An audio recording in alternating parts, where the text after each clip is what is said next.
Hello बच्चों, तो चलिए इस प्रश्न को पढ़ते हैं। बिंदु जिनके स्थिति सदिश 10 आई कैप प्लस 3 जे कैप, 12 आई कैप माइनस 5 जे कैप तथा ए आई कैप प्लस 11 जे कैप समरेखीय हैं यदि ए बराबर विकल्प ए -8, विकल्प बी 8, विकल्प सी 14, विकल्प डी 12। तो यहाँ पर देखो हमारे पास में तीन बिंदु हैं और उनके स्थिति सदिश दिए हुए हैं और हमें बताया गया है कि तीनों बिंदु समरेखीय हैं। तो यहाँ से ए का मान बताना है। तो प्रश्न में आगे बढ़ने से पहले इस प्रश्न से संबंधित जो मुख्य उदाहरण है उसकी हम चर्चा कर लेते हैं। तो देखो मुख्य उदाहरण, यदि यदि दो सदिश यदि दो सदिश एम सदिश व एन सदिश समरेखीय हो तो देखो इनको हम कैसे दर्शा सकते हैं कि एम सदिश जो है वो किसके बराबर आएगा, लैम्डा एन सदिश के। अगर दो सदिश समरेखीय हो तो ये शर्त होती है, ठीक है। अर्थात दोनों को हम इस प्रकार व्यक्त कर सकते हैं, लैम्डा गुणा करके दूसरे सदिश में, ठीक है। तो यहाँ पर देखो हमारे पास में तीन बिंदु है। मान लेते हैं एक बिंदु है ए, ठीक है, दूसरा बिंदु है बी और तीसरा बिंदु है सी। और इनके स्थिति सदिश हमें सवाल में दिए हुए हैं। तो मान लेते हैं ए का जो स्थिति सदिश है उसको हम एक बार के लिए बोल देते हैं पी सदिश, ठीक है। जो बी का स्थिति सदिश है उसको हम एक बार के लिए क्यू सदिश बोल लेते हैं और सी का जो स्थिति सदिश है उसको आर सदिश बोल रहे हैं, ठीक है। तो इनके मान दिए हुए हैं, स्थिति सदिश के मान, ठीक है।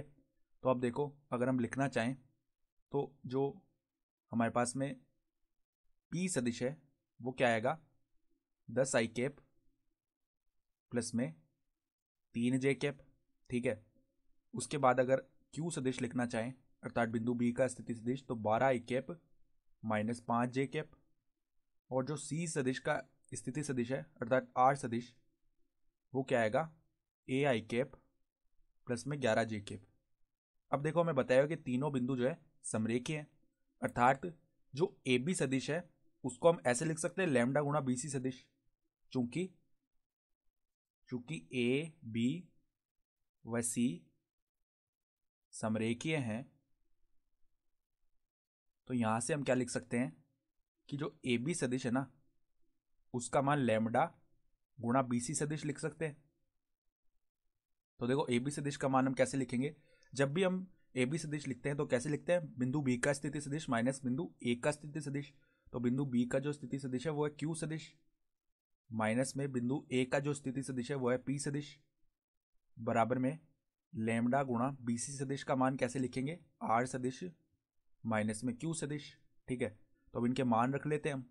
देखो क्यू सदिश का मान हमने माना था 12 आई कैप माइनस 5 जे कैप माइनस में पी सदिश का मान है 10 आई कैप प्लस में 3 जे कैप, ठीक है, बराबर में लेमडा गुणा आर सदिश का मान क्या है, ए आई कैप प्लस में 11 जे कैप माइनस में यहाँ पर जो क्यू सदिश का मान है वो है 12 आई कैप माइनस में माइनस माइनस प्लस हो जाएगा, ठीक है।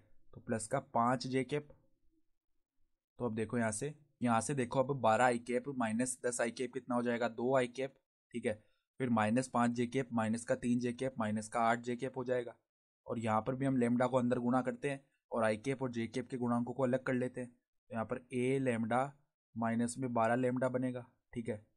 फिर देखो प्लस में अगर हम जे कैप को अलग करें तो यहाँ पर क्या बन जाएगा, यहाँ पर बन जाएगा 16 लेमडा, ठीक है। तो अब अगर हम दोनों और आई कैप और जे कैप के गुणांकों की तुलना करें तो दो तो बराबर आ जाएगा ए लेमडा माइनस 12 लेमडा के, ठीक है। और यहाँ से -8 जो है वो 16 लेमडा के बराबर आएगा।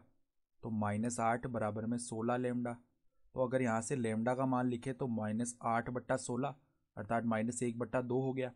तो अब देखो 2 बराबर में यहाँ पर लेमडा को हम उभयनिष्ठ लेते हैं तो a-12। तो अब लेमडा का मान रख देते हैं तो 2 बराबर में -1/2 गुणा a-12। तो जो a-12 का मान है वो बन जाएगा -4 के बराबर, अर्थात a का मान आ जाएगा -4 प्लस में 12 अर्थात a का मान क्या आ जाएगा, 8 आ जाएगा, ठीक है। तो हमारा देखो कौन सा उत्तर सही हो गया यहाँ से, ये जो उत्तर बी है 8, ये हमारा सही उत्तर हो जाएगा, ठीक है। तो हम लिख सकते हैं देखो अतः अतः अतः विकल्प विकल्प बी जो है 8 उपयुक्त होगा, ठीक है। उपयुक्त है। तो हमारा सही विकल्प कौन सा हो गया? जो विकल्प बी है 8, वो हमारा सही हो गया। तो आशा करता हूँ कि आपको यह प्रश्न समझ में आया होगा। धन्यवाद।